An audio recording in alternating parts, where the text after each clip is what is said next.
같이 한번 기도하겠습니다. 사랑하는 주님, 주님 앞에 이끌려서 이 땅을 살아가면서 우리 주님께서 우리와 함께 하시는 그 하나님의 은총의 손길을 우리의 마음과 우리의 삶으로 경험하며 살아갈 수 있기를 소망합니다.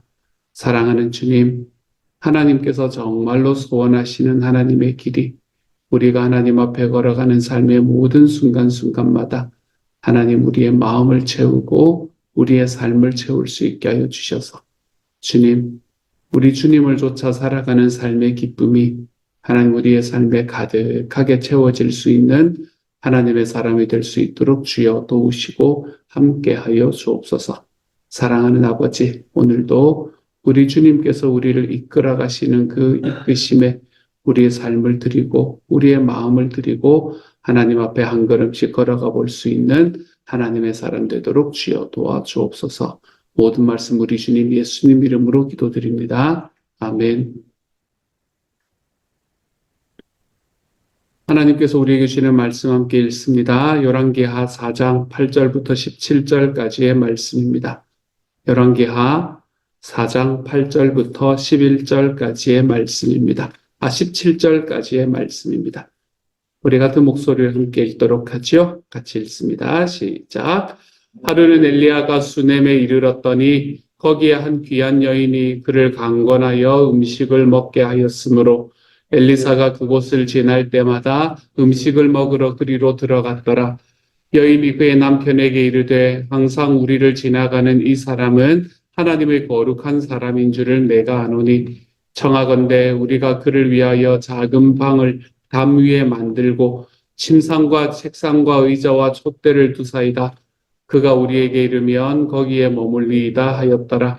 하루는 엘리사가 거기에 이르러 그 방에 들어가 누웠더니 자기 사환 게하시에게 이르되 이 수넴 여인을 불러오라 하니 곧 여인을 부르매 여인이 그 앞에 선지라. 엘리사가 자기 사환에게 이르되 너는 그에게 이르라. 내가 이같이 우리를 위하여 세심한 배려를 하는도다. 내가 너를 위하여 무엇을 하랴?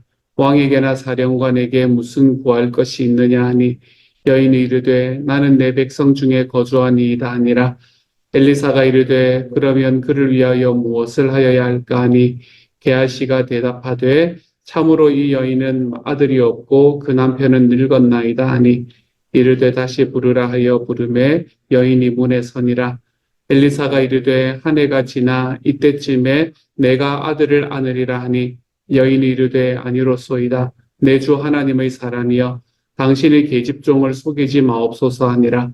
여인이 과연 잉태하여 한 해가 되고 이때쯤에 엘리사가 여인에게 말한 대로 아들을 낳았더라. 아멘. 수넴 여인의 이야기가 시작이 됩니다. 어제 우리는 선지자의 죽은 아내 그리고 그의 식구들을 위해서 베푸신 하나님의 은혜를 우리는 함께 바라보았습니다. 선지자의 죽은 제자가 남겨둔 아내 그리고 그 두 아들을 위해서 기름을 그치지 않게 하신 기적, 그것을 우리가 함께 보았지요. 이 말씀은 우리에게 뭐를 보여주나 하면 상황들이 그렇게 썩 좋지는 않았구나 당시에 하나님의 사람들이 이런 모습을 우리에게 보여줍니다. 오늘 말씀도 마찬가지입니다. 수넴 여인도 하나님의 사람이 엘리사가 하나님의 사람이라는 것을 알고 그리고 엘리사를 섬기는 곳까지 나아가는 굉장히 경건한 사람이었지만 그리고 그 사람을 위해서 자기의 집을 고치고 자기의 방을 내어주는 대단히 경건한 사람이었지만 그 안에서 아들이 없는 그러니까 삶의 문제를 가지고 있는 사람이다 라는 걸 우리에게 보여줍니다. 아마도 당시에 하나님의 백성들이 그렇게 썩 좋은 상황에 처해 있는 것은 아니었구나라는 걸 우리가 알 수 있게 되는 거지요. 이런 상황 속에서 하나님을 따르는 사람들이 별로 좋지 않은 상황들을 맞이하고 있는 상황 속에서 한 여인의 존재가 드러나게 됩니다. 이 수넴 여인이라고 이야기하는 한 여인인데요. 이 여인은 오늘의 말씀을 보면 한 귀한 여인이다 라고 이야기를 하고 있습니다.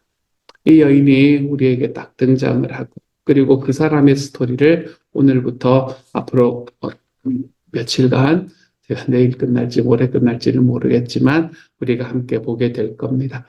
이 수넴 여인은 엘리사가 그곳을 지나갈 때마다 숙식을 제공해 주는 사람이었습니다. 마치 예수님에게 나사로가 있었던 것처럼 이 엘리사에게는 수넴 여인이 있었다라고 생각을 하면 되겠습니다.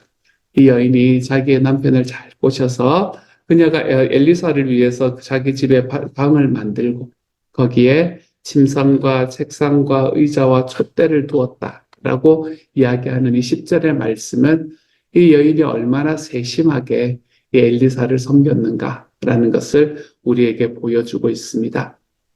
엘리사는 마음에 참 많이 감동합니다. 그래서 이 여인이 청하는 대로 내가 들어주겠다라고 이야기하지요. 엘리사는 그때 당시에 왕하고도 그리고 그 나라의 군대 장관하고도 연관이 있었던 사람인 것 같습니다. 그래서 뭐라도 청할 것이 있으면 나에게 청하십시오. 내가 이야기를 해줄게요. 라고 말합니다. 하지만 그녀는 그거에 대해서 나는 내 백성 중에 거주하나이다. 라고 이야기하는 이 여인의 대답. 나는 내 백성 중에 거주하나이다. 무슨 말입니까? 나는 하나님께서 나에게 주신 사람들과 함께 걸어가는 이 길이 나에게는 충분합니다. 이런 이야기를 말하고 있는 거지. 자족하는 대답입니다. 뭔가 더 필요한 게 없습니다. 라고 이야기하는 대답이지요. 저는 이대로 주님의 은혜로 만족하고 살아갑니다. 저는 부족함이 없습니다. 라는 그런 고백입니다. 엘리사는 그 여인에게 아들이 없는 것을 이제 게하시를 통해서 알게 됩니다. 그리고는 그 여인을 다시 불러서 내가 내년쯤에는 아들이 있게 될 것이다. 라는 이야기를 전하게 되지요. 아들의 이야기는 아마도 이 여인이 나이가 얼마가 되었는지가 정확하진 않지만 아마 꽤 나이가 많지 않을까라고 생각이 들고요. 그렇기 때문에 아들은 이미 포기하고 있었던 것이 아닌가라고 생각해 볼 수 있게 됩니다. 하지만 포기해버린 그 아들을 이제 하나님께서 너에게 주실 것이다 라는 그 메시지를 주심으로 이 수넴 여인이 그동안 했던 일들에 대해서 보상해주는 그런 메시지를 전하고 있는 거지요. 이 말씀은 우리 어제의 말씀과 딱 비교해 보면 한 가지의 공통점이 있다라는 걸 알 수 있습니다. 형식적으로는 한 가지의 공통점이 있고, 그리고 내용적으로도 또한 공통점이 있구나라는 걸 알 수 있습니다. 이 두 가지의 공통점은 13절의 말씀에서 볼 수 있게 되죠. 어제의 말씀에서도 여러분 이 말씀이 기억이 날 겁니다. 사실은 2절의 말씀에서 이야기를 했던 건데요. 13절은 이렇게 말하지요. 엘리사가 자기 사환에게 이르되 너는 그에게 이르라. 내가 이같이 우리를 위하여 세심한 배려를 하는도다. 내가 너를 위하여 무엇을 하랴? 왕에게나 사령관에게나 무슨 구할 것이 있느냐 하니 여인이 이르되 나는 내 백성 중에 거주하나이다 하니라. 어제 우리가 나왔던 메시지가 딱 등장하는 게 보입니까? 2절에는 뭐라고 이야기를 했나 하면 엘리사가 그에게 이르되 내가 너를 위하여 어떻게 하랴? 내 집에 무엇이 있는지 내게 말하라. 그가 이르되 내 집종의 집에 기름 한 그릇 외에는 아무것도 없나이다 하니. 이 두 가지 사건이 완전히 다른 이야기를 하고 있지만 그 가운데에서 엘리사의 이야기가 똑같구나라는 걸 알게 됩니다. 엘리사가 남편을 잃은 선지자 생도 남편을 잃은 그 부인에게 내가 너를 위하여 어떻게 하랴 라고 이야기를 했었다면 오늘의 말씀에서 자기를 지극정성으로 섬기는 수넴 여인에게도 내가 너를 위하여 어떻게 하랴 라고 이야기하는 메시지를 볼 수 있게 되는 거죠. 이 두 사람에게 왜 엘리사가 내가 너를 위하여 어떻게 하랴 라는 이런 질문을 하게 되었을까요? 그 대답은 우리가 역시 13절에서 찾아볼 수 있습니다. 13절에서 내가 너를 위하여 무엇을 하랴 라는 이야기를 하기 바로 직전에 내가 이같이 우리를 위하여 세심한 배려를 하는도다 라고 이야기를 하고 있는 이 말씀 때문에 그런 거죠. 이 여인이 엘리사에게 세심한 배려를 했기 때문에 이 엘리사는 이 여인에게 지금 내가 너를 위해서 뭘 해주랴 이렇게 질문을 하고 있는 셈입니다. 1절의 말씀에서도 어제의 말씀에서도 이 선지자가 어떤 삶을 살아갔는가라는 걸 보여주면서 이 엘리사의 이야기의 정당성을 제공해 줍니다. 어제 1절의 말씀에서는 당신의 종 나의 남편이 이미 죽었는데 당신의 종이 여호와를 경외한 줄을 당신이 아는 바이다. 라고 이야기를 함으로써 이 엘리사의 마음속에 이 여인을 위해서 내가 무언가를 해주고 싶다라는 마음이 딱 들게 만드는 일들이 있었던 거지요. 어제의 말씀도 마찬가지고 오늘의 말씀도 마찬가지고 엘리사가 내가 널 위해서 뭘 해줄까? 라고 이야기를 할 수밖에 없는 명확한 명분이 있었습니다. 어제 과부에게서는 엘리사의 제자이기도 했었고 선지자 학교의 학생이기도 했었던 그 가족을 뒤로하고 하나님을 경외하며 살아갔던 남편이 있었지요. 그로 인해서 가게에 빚을 지게 됐고 두 아들이 종으로 팔려가게 되는 삶에 어려움이 있었습니다. 그래서 엘리사가 내가 널 위해서 무엇을 하랴? 라고 이야기할 수밖에 없게 되었습니다. 수넴 여인도 마찬가지입니다. 간권하여 음식을 주고 쉴 수 있는 방을 내어주고 하는 이 부부의 세심한 배려로 인해서 내가 너를 위해서 무엇을 하랴? 라고 이야기하지 않을 수가 없게 되었습니다. 이것은 저는 우리에게 기도란 어떤 것인가? 라는 것에 대한 이야기로 우리를 인도해 가는 것 같습니다. 여러분, 우리가 하나님 앞에 기도하며 나아갈 때 저는 우리에게 내가 하나님 앞에 기도할 수 있는 이 힘이 좀 있었으면 좋겠다라는 마음이 제 마음에 듭니다. 하나님 앞에는 체면 따지지 말고 우리가 주님 앞에 나아가자라고 이야기하는 이야기를 지난주에 제가 드렸지 않습니까? 그치? 하지만 우리가 하나님 앞에 기도할 때에 우리의 기도에 능력이 있기 위해서는 우리는 하나님 앞에서 우리가 이 기도에 관한 우리의 이 명분들이 우리들에게 존재하는 것이 또한 중요하겠다라는 생각을 합니다. 여러분은 기도할 때 왜 하나님께 기도하며 나아갈 수 있습니까? 왜 하나님께 기도하며 나아갈 수 있는 건가요?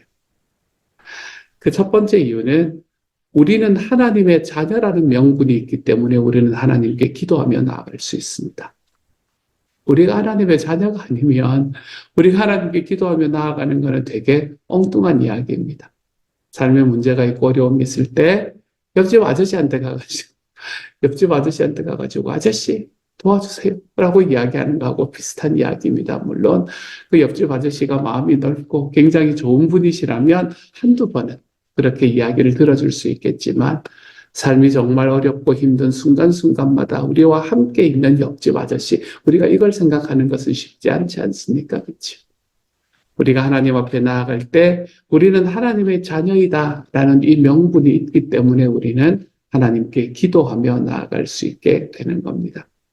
이 명분은 죄와 사망으로 내가 죽어야만 했는데 그런데 하나님의 아들 예수 그리스도께서 십자가에 죽으심으로 인해 우리를 위해서 하나님께서는 우리를 주님의 자녀로 입양하셨다라는 이 사실로 인해서 받게 되는 명분입니다. 그래서 우리는 하나님을 아빠, 아버지라고 부를 수 있게 되었다라고 이야기하는 이 명분이 되는 거죠.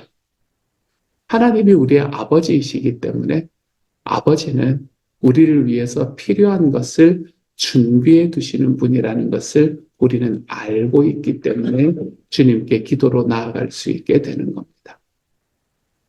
사랑하는 여러분, 저는 저와 여러분이 하나님이 내 아버지이신가? 라는 이 질문에 대해서 다시 한번 확인하고 걸어가는 하루가 되어 보았으면 좋겠습니다.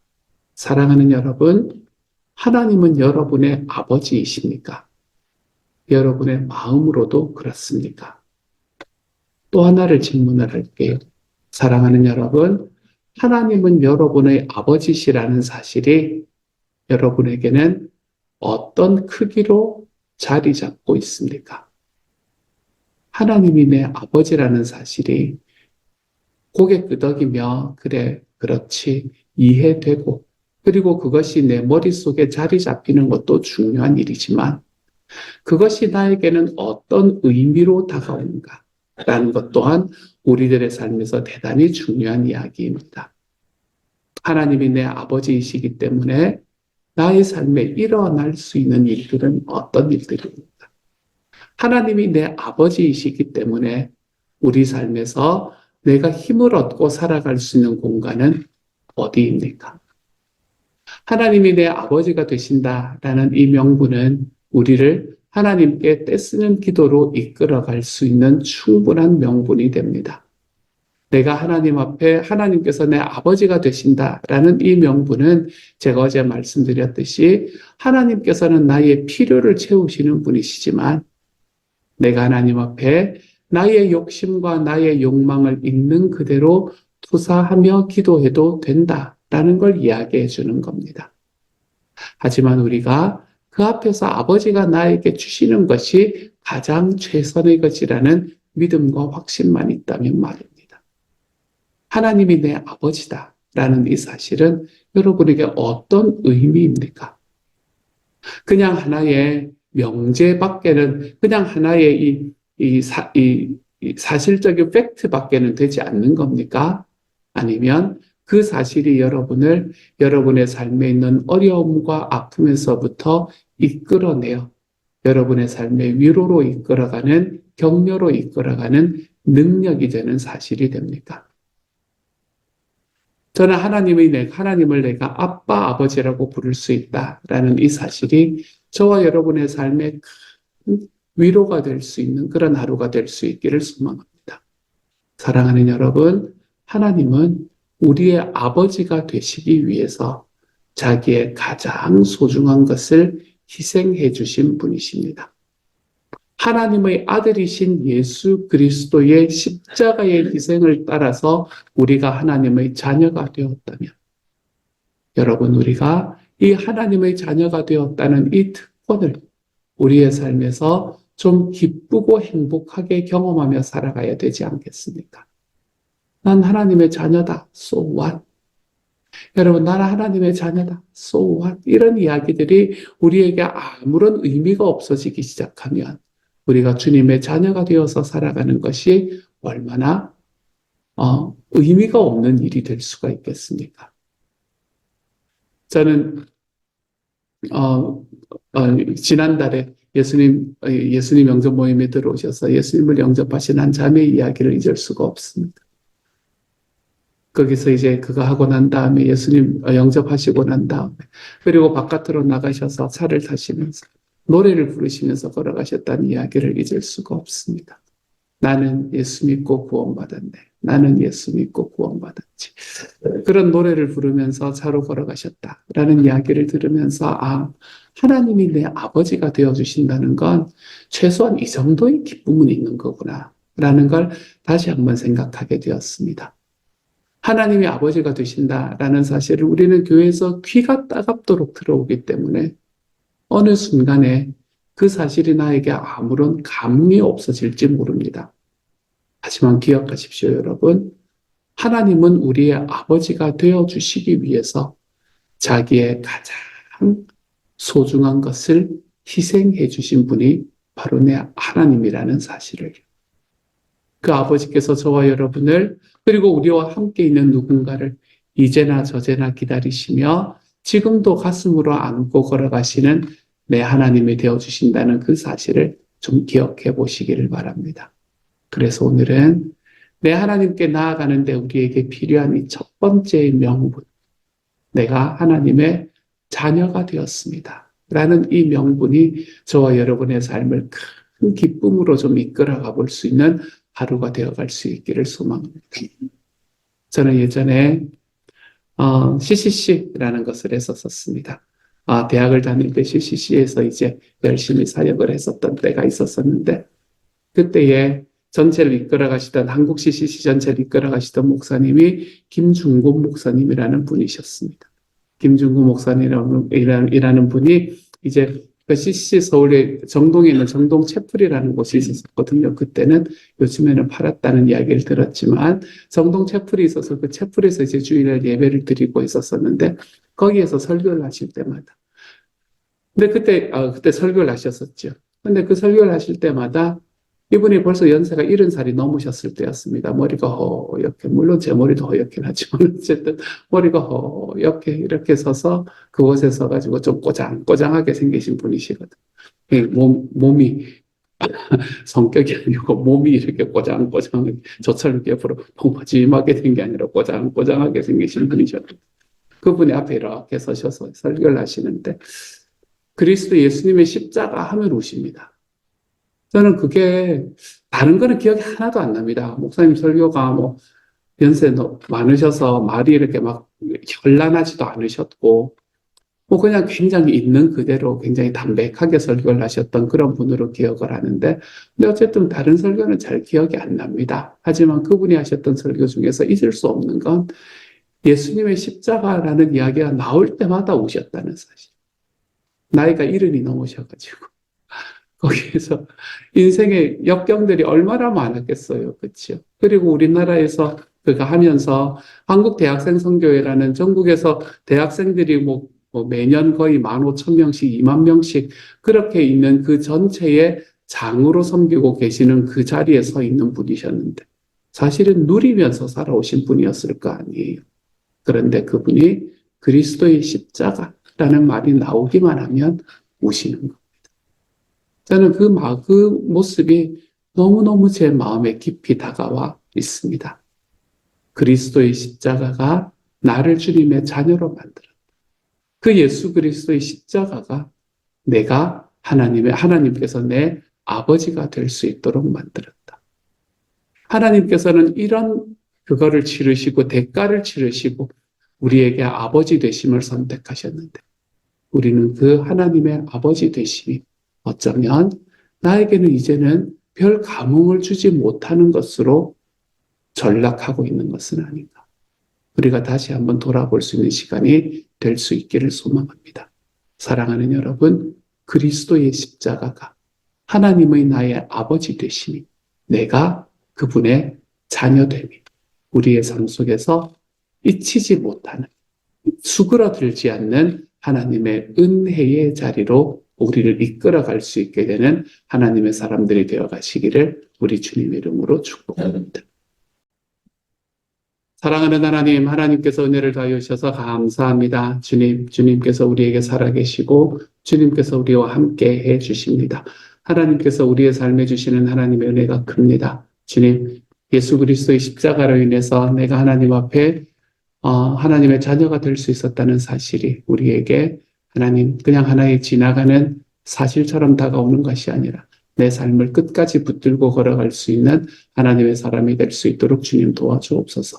주님, 내가 누군가를 섬길 때에 대가를 바라고 섬기는 것이 아니라 아무런 대가를 바라지 않고 섬김으로 하나님이여 하나님 앞에 걸어가는 저의 삶이 하나님 앞에서 설 때에 주님을 찾아가는 명분이 되어갈 수 있는 하나님의 사람이 되게 하여 주옵소서. 그래서 삶의 어떤 순간에서든 하나님께서 내가 널 위해서 뭘 해줄까라고 이야기하시는 이 주님의 음성을 우리가 늘상 들으며 살아갈 수 있는 하나님의 사람이 되게 하여 주옵소서. 모든 말씀 우리 주님 예수님 이름으로 기도드립니다. 아멘.